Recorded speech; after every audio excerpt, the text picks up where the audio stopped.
Oke, kita punya pelajaran pada pertemuan ini berbicara tentang karakter Bapa yang diungkapkan melalui anak.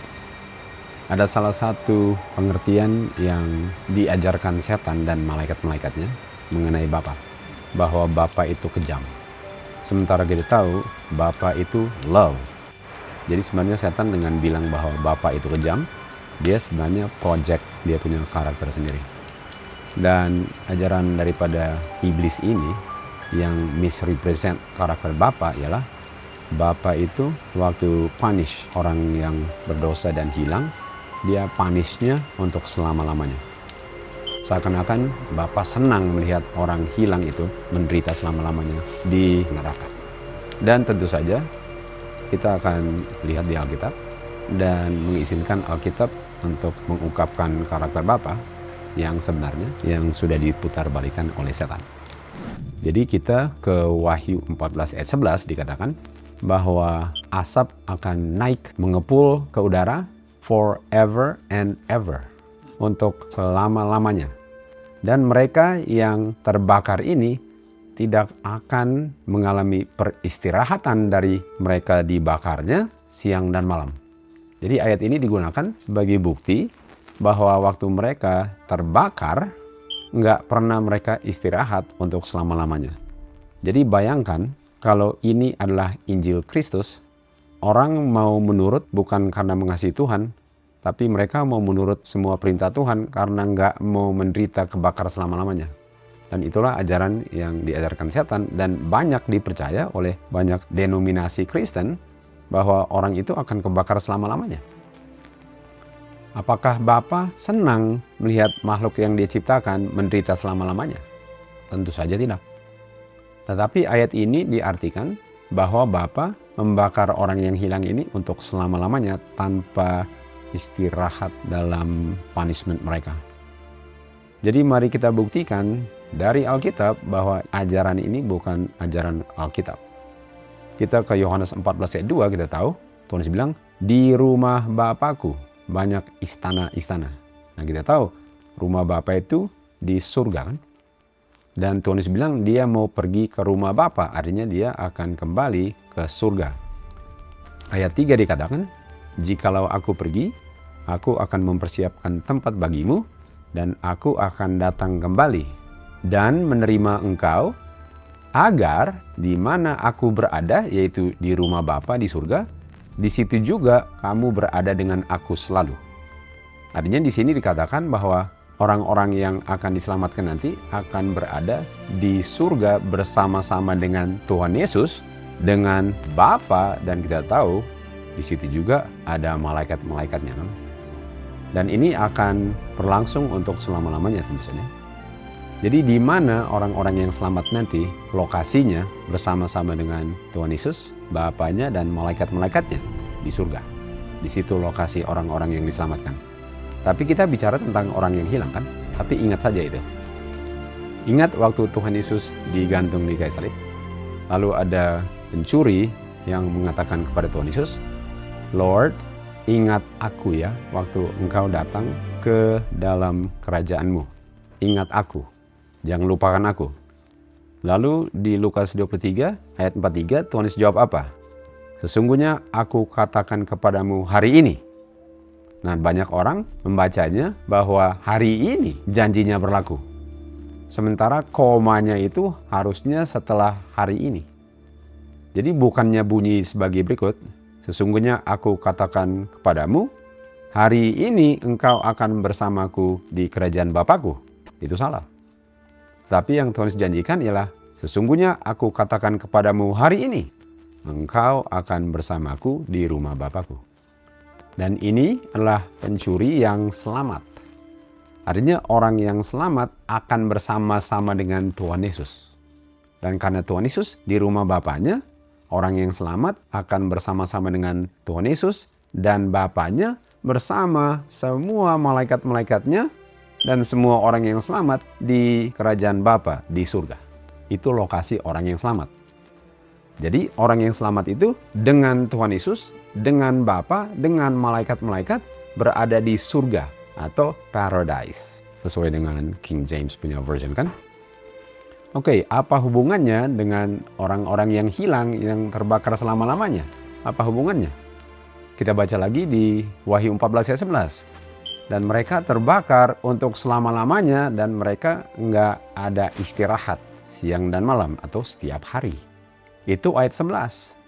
Tapi kalau kita mundur satu ayat di ayat 10, mari kita baca. Orang-orang ini akan minum cawan murka God yang dicurahkan tanpa campuran, kita tahu tanpa campuran mercy, ke dalam cawan indignation-nya. Dan dia akan dibakar dengan api dan belerang. Dan kalau kita gabung dengan ayat 11, selama-lamanya di hadapan malaikat-malaikat dan di hadapan domba. Artinya, kalau orang-orang ini dibakar untuk selama-lamanya di hadapan malaikat-malaikat dan di hadapan domba, dan kita tahu ini adalah neraka, artinya di neraka itu orang-orang ini akan dibakar selama-lamanya, dan di neraka itu juga malaikat-malaikat Tuhan dan Tuhan Yesus di situ juga. Sementara kita belajar tadi bahwa malaikat-malaikat dan Tuhan Yesus berada di kerajaan Bapanya. Jadi pertanyaannya, apakah neraka di surga? Enggak, neraka enggak di surga. Jadi kita bisa lihat bahwa walaupun dibilang selama-lamanya, ada sesuatu yang enggak masuk akal di sini. Karena mereka dibakar di hadapan malaikat-malaikat dan Tuhan Yesus. Sementara Tuhan Yesus dan malaikatnya di sekitar Bapanya. Apakah di situ mereka dibakar selama-lamanya? Lalu kita lihat keluarga kita dibakar selama-lamanya. Apakah itu namanya surga? Sudah pasti enggak. Artinya enggak. Artinya bukan itu artinya. Nah, tapi belum terjawab apa artinya selama-lamanya, betul? Nah, bicara tentang orang-orang yang selamat, kita ke Yohanes 3 ayat 16, betul? Dikatakan, for God so loved the world, that he gave his only begotten son, dan barang siapa percaya anaknya, tidak perlu binasa, tetapi memperoleh kehidupan everlasting. Nah, ini kata everlasting ini mirip sekali dengan forever and ever. Jadi mereka bilang, kalau kita selamatnya selama-lamanya, mereka pun kebakarnya selama-lamanya. Tetapi yang nggak masuk akal ialah masa terbakarnya di hadapan Tuhan Yesus dan malaikatnya.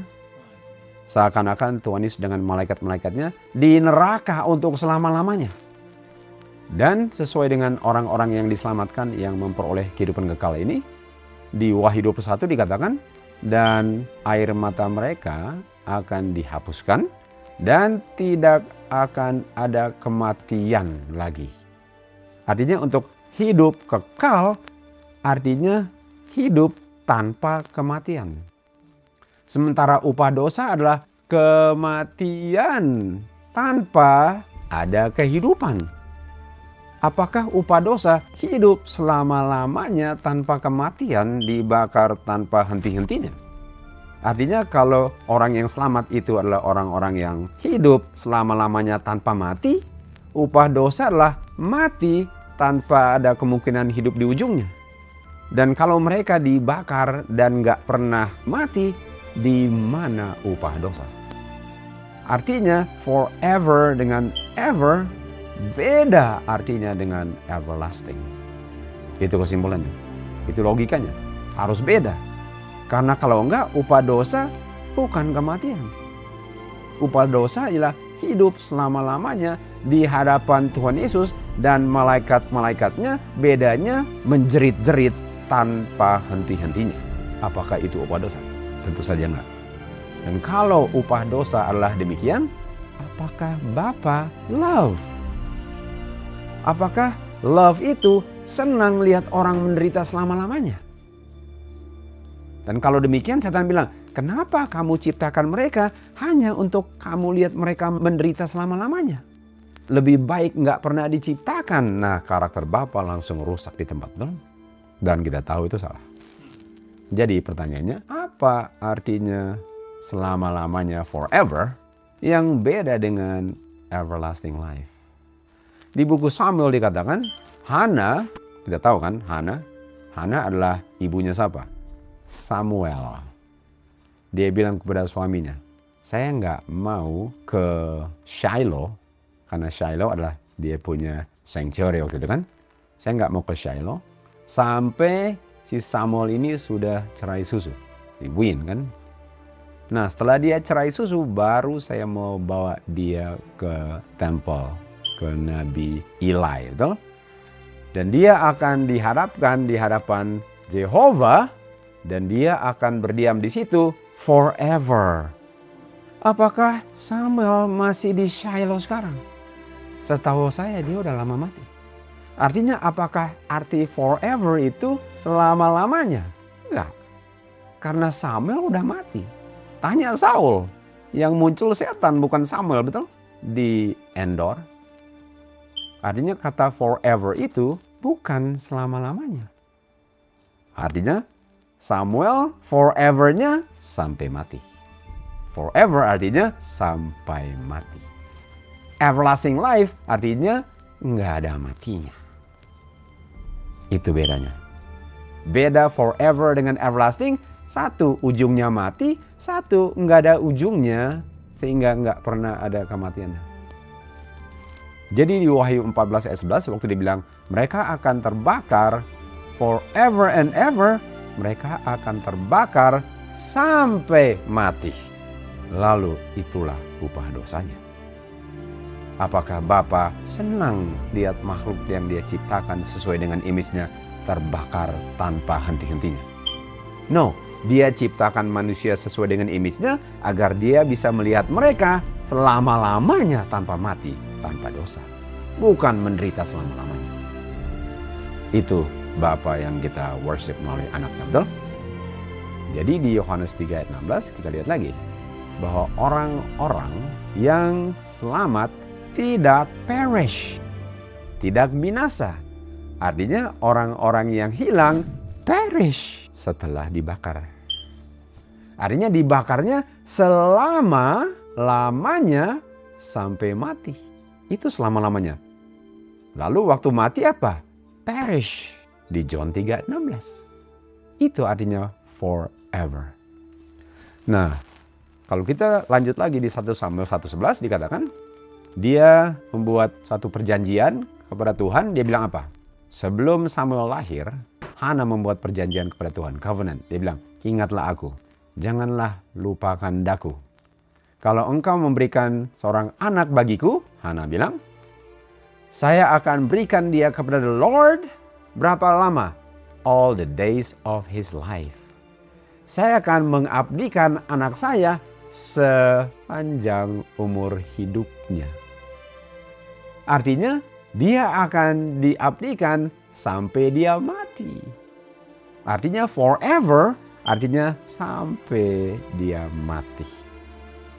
Karena dia diabdikan forever. Lalu ayat 11 dibilang all the days of his life. Sampai nggak ada life-nya lagi. Artinya kata forever sampai nggak ada kehidupannya lagi. Sementara everlasting life ialah life yang tidak ada ujungnya. Everlasting death ialah hasil forever dibakar, lalu matinya everlasting. Itu bedanya forever dengan everlasting. Nah, jadi pertanyaannya, di mana sih neraka ini? Ada yang bilang di planet mana, ada yang bilang di bumi ini, ada yang bilang di dalam bumi ini. Oh, sekarang ada neraka di bumi ini. Jadi di mana sih neraka ini kan terbakarnya? Coba kita ke Wahyu 20 ayat 9 dikatakan bahwa api turun dari surga dan devour them. Devour apa? Memusnahkan mereka. Musnah itu apa? Sampai nggak ada lagi. Di ayat 10 dikatakan, dan setan yang menipu mereka dilempar ke lautan api dan belerang, di mana the beast dengan false prophet akan ditorment, akan dibakar day and night forever and ever. Nah, ini kata forever and ever, selama-lamanya. Apakah setan, beast, false prophet akan terbakar tanpa henti-hentinya? No, karena forever artinya sampai kehabisan kehidupannya. Dan kita tahu bahan bakarnya adalah dosa. Artinya selama ada bahan bakar, dia masih terbakar. Dan kalau bahan bakarnya sudah habis, nggak ada lagi yang dibakar. Itu forever. Di Yesaya 34 dikatakan, datanglah dekat hai bangsa-bangsa untuk mendengar, dengarkanlah orang-orang, biarlah bumi mendengar dan seluruh orang di dunia ini mendengar semua yang akan terjadi kepada bumi ini. Nah, artinya ada sesuatu yang mau terjadi kepada bumi ini. Ayat berikutnya dia bilang apa? Semuanya itu akan dibinasakan. Semua itu akan dibantai dan dibinasakan. Dibinasakannya di mana? Ayat 1 bilang, di bumi. Semuanya akan terbakar dan menjadi debu waktu dibakar oleh belerang dan akan dibakar sampai jadi debu. Di mana katanya tadi? Di bumi. Artinya neraka itu di mana? Di bumi. Apakah sudah ada neraka sekarang? Belum. Apakah sekarang ada neraka? Belum. Karena itu akan terjadi nanti kan setelah 1000 tahun. Jadi nggak ada neraka sekarang. Nah kalau orang bilang, kalau orang mati dia langsung ke neraka, boleh tahu kemana dia kalau nerakanya belum ada? Jadi bumi ini adalah nerakanya. Di ayat 10 dikatakan, nggak akan dipadamkan apinya siang dan malam, ini dia. Dan asapnya akan naik terus selama-lamanya. Sampai apa? Sampai habis terbakar. Pernah nggak bakar sesuatu? Walaupun bakar ban mobil pun lamanya bukan main kan? Tapi akhirnya apa? Habis. Beda dengan bakar kertas, cepat sekali. Artinya bakar kertas itu melambangkan orang yang dosanya nggak sebanyak setan langsung lenyap. Bakar ban traktor kayak bakar setan lama sekali, tapi akhirnya jadi debu. Karena dosa adalah bahan bakarnya. Di Yeskiel dikatakan, engkau telah merusak, ini Yeskiel 28 kan bicara tentang Lucifer jadi setan kan. Engkau telah merusak engkau punya diri dengan engkau punya iniquities. Oleh sebab itu, engkau akan dimusnahkan. Dan engkau akan dibuat menjadi debu di bumi. Artinya di mana nerakanya? Di bumi. Di bumilah tempat pembakarannya. Apakah setan akan kebakar tanpa henti-hentinya? Enggak. Karena kalau setan terbakar tanpa henti-hentinya, artinya Tuhan nggak bisa musnahkan akarnya dosa. Artinya akar dosa lebih kuat dari Tuhan karena Tuhan nggak bisa binasakan. Ayat 19 dikatakan, never shalt thou be anymore. Kamu untuk selama-lamanya nggak pernah akan ada lagi. Nggak dibilang kamu akan ada dalam penderitaan untuk selama-lamanya. Kamu satu kali kelak, seakan-akan kamu nggak pernah ada. Apakah itu mengajarkan masih kebakar? Tidak. Sudah dimusnahkan. Never shalt thou be anymore. Apa yang dibilang di Maleakhi 4:1? Harinya akan tiba, akan terbakar seperti oven. Semua yang sombong, semua yang melakukan kejahatan akan terbakar. Dan semua akan burn up. Burn artinya terbakar. Kalau dibilang up artinya sampai nggak ada lagi. Burn up. Okay? Nggak burning, tapi burn up. Up artinya finish. Dan dibilang apa? Dan the Lord of Hosts katakan, that it shall leave them neither root nor branch. Cabangnya nggak ada, akar pun tidak ada. Kebakar habis nggak? Dan siapa akarnya? Setan. Setan adalah akar kejahatan. Bapa di surga, Bapanya Jesus Christ adalah akar righteousness. Dan kitalah cabang-cabangnya, betul? Artinya siapa cabang-cabangnya yang dibakar? Semua yang tolak Tuhan Yesus. Semua kebakar. Sekarang saya tanya, mana duluan kebakar? Cabangnya, lalu setan yang terakhir terbakar. Lalu setelah dia terbakar apa? Setelah dia menjadi debu di semesta alam, tidak akan ada dosa lagi. Di semesta alam, untuk pertama kalinya setelah dosa masuk, tidak ada dosa untuk selama-lamanya. Kita membaca dari Great Controversy. Sementara bumi ini diselubungi dengan api yang membinasakan, orang-orang yang benar berdiam dengan aman di kota Yerusalem. Orang-orang yang dibangkitkan waktu Tuhan datang, kematian kedua itu tidak ada kuasanya terhadap mereka. Kematian kedua adalah apa? Kematian kekal, hasil dibakar sampai debu. Sementara God bagi orang jahat adalah api yang memusnahkan. Dia nggak bilang orang-orang jahat ini waktu melihat God, mereka melihat api yang membakar selama-lamanya. No, api yang memusnahkan. Tetapi bagi umat-umatnya, dia adalah seperti matahari dan tameng yang menjaga mereka dari api yang memusnahkan. Lalu kita lanjut. Lalu Yohanes bilang, saya melihat langit baru dan bumi baru diciptakan kembali. Karena langit dan bumi sudah lenyap. Sudah lenyap.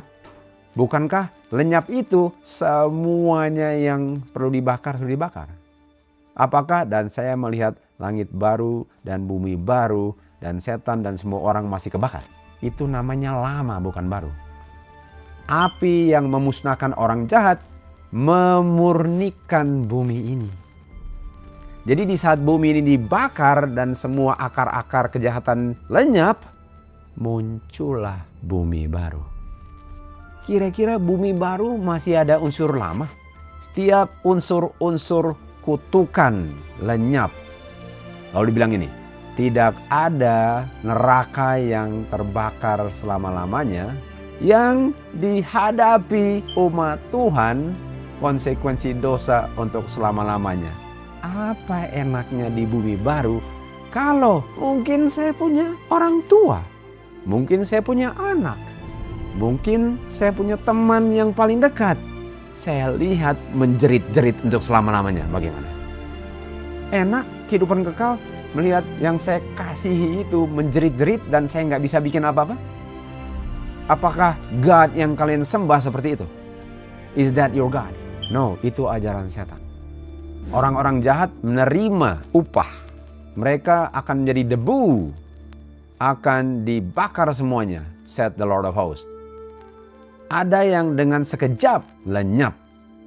Sementara ada yang terbakar untuk berhari-hari lamanya.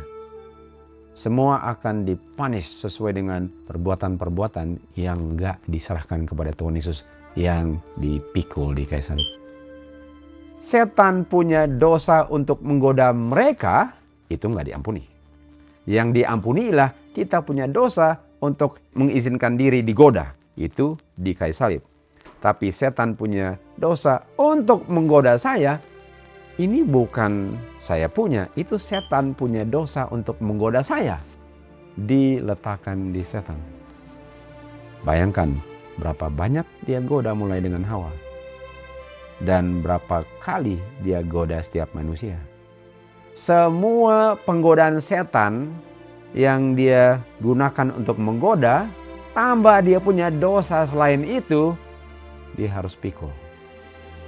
Dan dia menderita bukan hanya karena pemberontakannya, tetapi dosa yang dia gunakan untuk menggoda umat Tuhan itu, dia harus pikul.